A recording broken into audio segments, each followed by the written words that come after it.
নমস্কার বন্ধুরা, আজকের যে এসএসসি মামলার শুনানি হলো আমাদের সুপ্রিম কোর্টে বিচারপতি DY চন্দ্রচূড়ের বেঞ্চে। তো সেখানেও কিন্তু গত 22 তারিখে যে শুনানিটা হয়েছিল কলকাতা হাইকোর্টে, সেখান থেকে কোর্ট যে রায়টা দিয়েছিল, অর্থাৎ 26,000 চাকরি বাতিলের যে বিষয়টা, সেই রায়ের উপর কিন্তু স্থগিতাদেশ দিল না প্রধান বিচারপতির বেঞ্চ। হ্যাঁ বন্ধুরা, সুপ্রিম কোর্ট থেকেও কিন্তু সেই রায়ের উপর কোনো স্থগিতাদেশ দিল না।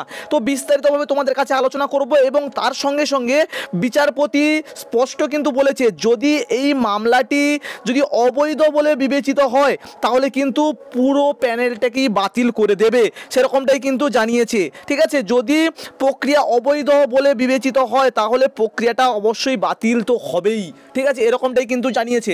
তো চলো আজকের সুপ্রিম কোর্টে কি ঘটেছে তা যাবতীয় বাংলাতে আমি তোমাদের কাছে বিশ্লেষণ করে শোনাবো। তো অবশ্যই পুরো ভিডিওটা দেখো, যাবতীয় প্রথমার্ধে এবং দ্বিতীয়ার্ধে কি ঘটেছে সমস্ত কিছু তোমাদের কাছে তুলে ধরবো। অর্থাৎ আজকের এসএসসি পক্ষ থেকে কি আর্গুমেন্ট করা হয়েছে এবং এসএসসিকে কি প্রশ্ন করা হয়েছে, রাজ্য সরকারের পক্ষ থেকে কি আর্গুমেন্ট করা হয়েছে কিংবা রাজ্য সরকারকে কি প্রশ্ন করা হয়েছে, চাকরিহারাদের পক্ষ থেকে কি প্রশ্ন করা হয়েছে সুপ্রিম কোর্টকে, সুপ্রিম কোর্টের পক্ষ থেকে চাকরিহারাদেরকে কি প্রশ্ন করা হয়েছে, এবং যারা বিপক্ষ পার্টি অর্থাৎ যারা এই নিয়োগ দুর্নীতি মামলাটি ফাইল করেছিল তাদের পক্ষ থেকে বিকাশ রঞ্জন ভট্টাচার্য স্যার তিনি কি বলেছেন, সেগুলো সমস্ত কিছু কিন্তু বিস্তারিতভাবে তোমাদের কাছে আলোচনা করব। তো অবশ্যই পুরো ভিডিওটা দেখো, আশা করি সমস্ত কিছু কিন্তু তোমরা বুঝতে পারবে। তো বন্ধুরা, এই মামলাটি কিন্তু শুরু হয় 10:30টার কিছু পরে, অর্থাৎ প্রথম থেকেই কিন্তু এই মামলাটির শুনানি হয়েছে। তো প্রথমার্ধে কি কি ঘটেছে সেটা প্রথমে আলোচনা করি, পরবর্তীতে দ্বিতীয় অর্ধে কি ঘটেছে সেটাও তোমাদের কাছে আলোচনা করব। তো বন্ধুরা, প্রথম অর্ধে এই মামলার কি কি ঘটেছে, তো সকাল 10:30টার কিছু পরেই কিন্তু এই মামলার শুনানি শুরু হয়। তো এসএসসি চাকরি বাতিল মামলার শুনানি। তো সুপ্রিম কোর্ট রাজ্য এবং এসএসসির বক্তব্য শুনে পাল্টা প্রশ্নও করে। আদালত বারবার রাজ্যের কাছে জানতে চায় কি উদ্দেশ্যে সুপার নিউমারি পোস্ট বা পথ তৈরি করা হয়েছিল। জবাবে রাজ্য নানান যুক্তির পাশাপাশি আদালতকে জানায় যে কোনো খারাপ অভিসন্ধির জন্য কিন্তু এই সুপার নিউমারি পথ তৈরি হয়নি, বরং এই পথ বেআইনি নিয়োগ পাওয়া প্রার্থীদের রাখা হবে না বলেই কিন্তু জানানো হয়েছিল। তো একই সঙ্গে এই ব্যাপারে কলকাতা হাইকোর্টের মন্ত্রিসভার বিরুদ্ধে সিবিআই তদন্তের যে নির্দেশ দিয়েছিল তাও যথাযথ নয় বলে কিন্তু দাবি করে রাজ্য।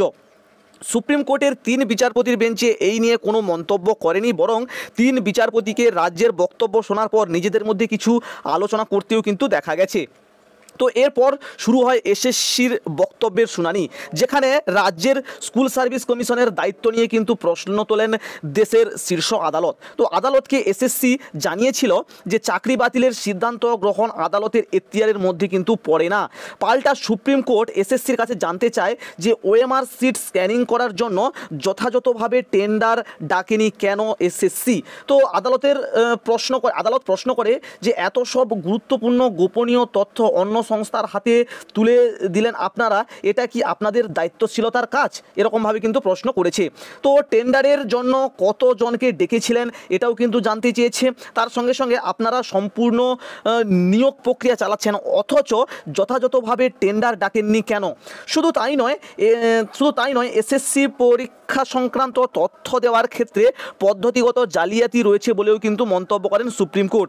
এসএসসিকে আদালতে বলে যে এতদিন তাহলে তথ্য জানার অধিকার যা যা বলতেন সে সব অসত্য ছিল কি, এরকমভাবে কিন্তু প্রথমার্ধে মোটামুটি শুনানিটা হয়েছে। এর পরবর্তীতে আবার 2টোর পরে কিন্তু এই মামলার শুনানি হয়। এর সঙ্গে যোগ্য ও অযোগ্যদের তালিকা কিভাবে আদালতে পেশ করা সম্ভব তা কিন্তু জানিয়েছে এসএসসি। ঠিক আছে, তো এছাড়া কেমন এই যে যোগ্য অযোগ্যদের যে আলাদা করবে সেটা কিভাবে আলাদা করবে সেরকমও কিন্তু জানতে চেয়েছিল আদালত। ঠিক আছে, তো দেখো এখানে কি বলেছে যে সিবিআই এর তথ্যের উপর ভরসা করা গেলে যোগ্য এবং অযোগ্যদের তালিকা কিন্তু করা সম্ভব। ঠিক আছে, তো আমাদের সার্ভার থেকে যেসব ওএমআর সিটের ডাটা মিলছে না সেগুলো আলাদা করতে পারবো, এরকমটাই কিন্তু নিশ্চিত করেছে এসএসসি। ঠিক আছে, তো সরকারি চাকরির উপর কিন্তু বিশ্বাস হারাতে চলেছে এইভাবেই কিন্তু যে দুর্নীতি হচ্ছে সেই দুর্নীতির জন্য, তো এটা কিন্তু দাবি করেছে সুপ্রিম কোর্ট। ঠিক আছে, তো পদ্ধতিগত জালিয়াতি রয়েছে সেটাও কিন্তু বারবার করে বলেছে এসএসসি। কাজে হচ্ছে বিস্মিত সুপ্রিম কোর্ট। ঠিক আছে, তো এবারে এসএসসিকে দায়ী করেছে যে টেন্ডার ডাকা হয়নি, সেটা তো তোমাদেরকে বললাম। তো এরপরে আবার শুরু হয় ঠিক দুপুর 2টোর পরে কিন্তু এই মামলার শুনানি শুরু হয়। ঠিক আছে, তো এখানে কোন কোন বিচারপতিরা ছিলেন তোমরা আশা করি প্রত্যেকেই জানো। DY চন্দ্রচূড় রয়েছেন, তার নেতৃত্বে বাকি দুজন বিচারপতি হচ্ছে JB পাড্ডিওয়ালা আর হচ্ছে একজন হচ্ছে মনোজ মিশ্রা, তিনজনের বেঞ্চ।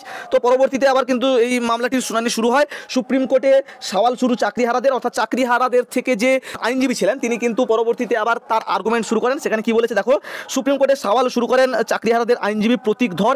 এর আগে পশ্চিমবঙ্গের রাজ্য সরকার SSC এবং মধ্যশিক্ষা পর্ষদের বক্তব্য শুনেছে শীর্ষ আদালত। প্রতীক বলেন যে OMR সিটের যে তথ্য CBI হাতে পেয়েছে তাতে 65B, এটা কিন্তু খুবই গুরুত্বপূর্ণ, 65B অ্যামেন্ডমেন্ট অ্যাক্টে প্রমাণ হয়নি। ঠিক আছে, তো এর পরবর্তীতে কি বলেছে দেখো, প্রমাণ নেই অথচ এক কথায় 26,000 চাকরি গেল কেন? তো সুপ্রিম কোর্টে সওয়াল করেন চাকরিহারাদের আইনজীবী। তো আদালতের চাকরিহারাদের আইনজীবী বলেন যে CBI এ উদ্ধার করা OMR সিটে কোনো আইনি বৈধতা নেই। 65B এভিডেন্স আইন অনুযায়ী বৈদ্যুতিন তথ্যের কোনো সার্টিফিকেট নেই, অথচ এক কথায় 26,000 চাকরি চলে গেল। তার যুক্তি 65B আইনের ধারা মেনে শংসাপত্র না থাকলে প্রযুক্তির দিক থেকে এত বড় প্রভাব পড়তে পারে কি?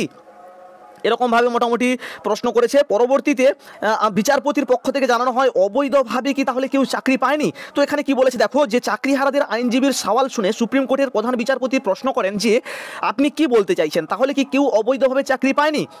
তারপরে চাকরিহারাদের আইনজীবী বলেন যে বৈধ এবং অবৈধদের একই তুলিতে রং দিয়ে গড়ানো হয়েছে। তো 5 বছর ধরে চাকরি করছেন, বেআইনি নিয়োগ হয়নি, তারপরেও চাকরি গেল বহু শিক্ষকদের। তো চাকরিহারাদের আরও এক আইনজীবী আদালতে জানালেন যে যোগ্যদের আলাদা করা সম্ভব যদি OMR সিটের মিরর ইমেজ সঠিকভাবে করা হয়ে থাকে। তো প্রধান বিচারপতি তখন বলেন যে কিসের ভিত্তিতে জোর দিয়ে বলছেন যে যোগ্যদের আলাদা করা সম্ভব?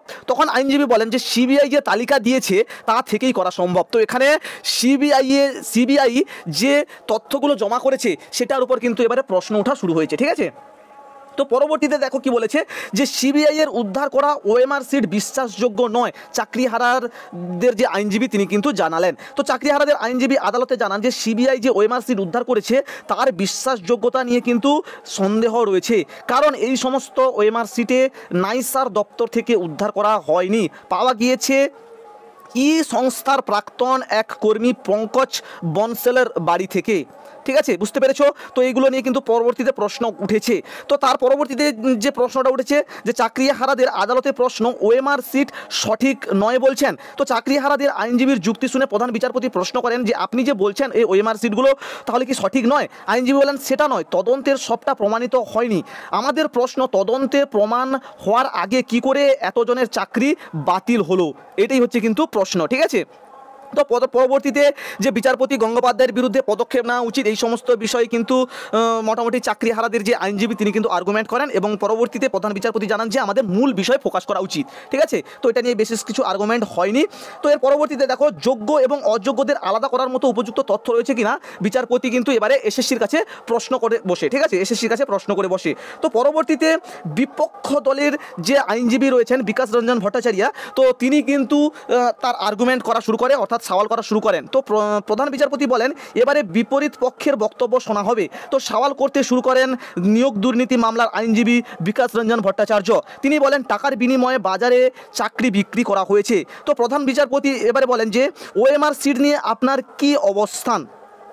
তখন বিকাশ রঞ্জন ভট্টাচার্য জানান যে নাইসা নামক সংস্থা অনেক আগেই কিন্তু উঠে গেছে, এই সংস্থাকে মূল্যায়নের দায়িত্ব দেওয়া হয়েছিল CBI, সেখান থেকে যে OMR সিট উদ্ধার করেছিল SSC তা গ্রহণ করে। তো 23,123 চাকরির সুপারিশ দেওয়া হয়েছিল।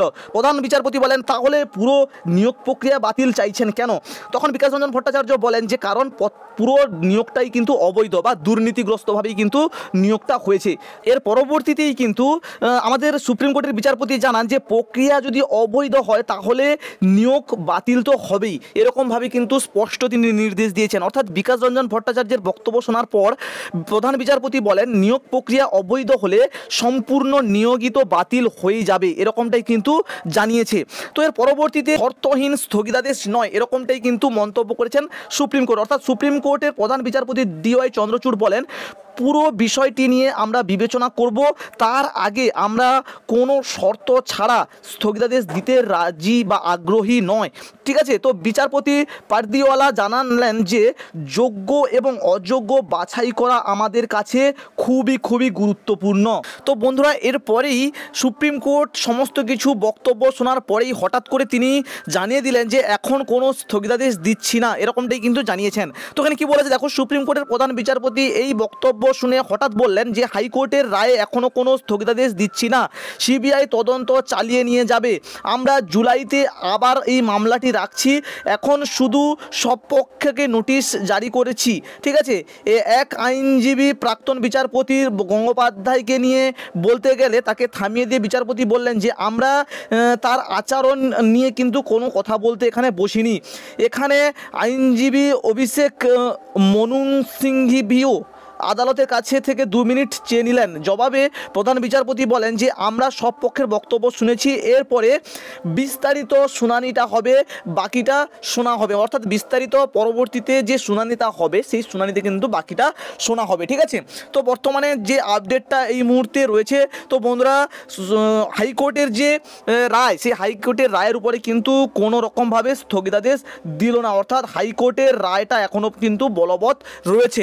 এর পরবর্তী যদি এই মামলাটি যদি সঠিক বলে বিবেচিত হয়, অর্থাৎ যদি এই প্রক্রিয়াটি অবৈধ বলে বিবেচিত হয়, তাহলে কিন্তু পুরো নিয়োগ প্রক্রিয়াটা বাতিল হবে, এরকমটাই কিন্তু জানিয়ে দিয়েছে। ঠিক আছে, তো দেখা যাক জুলাই মাসে যখন আবার এই কেসটার শুনানি হবে সেই সময় কি ঘটে। ঠিক আছে, তো এই হচ্ছে মোটামুটি বিষয় আজকের আপডেট। তো আজকের শুনানিতে এইগুলোই কিন্তু ঘটেছে। ঠিক আছে, তো যদি ভালো লেগে থাকে ভিডিওটি অবশ্যই চ্যানেলকে সাবস্ক্রাইব করো, লাইক করো এবং পরবর্তী কোনো আপডেট জন্য অবশ্যই চ্যানেলের সঙ্গে থেকো। তো দেখা হচ্ছে পরবর্তী ভিডিওতে। ভালো থেকো সবাই, সুস্থ থেকো সবাই। থ্যাঙ্কস ফর ওয়াচিং, টাটা, জয় হিন্দ, বাই।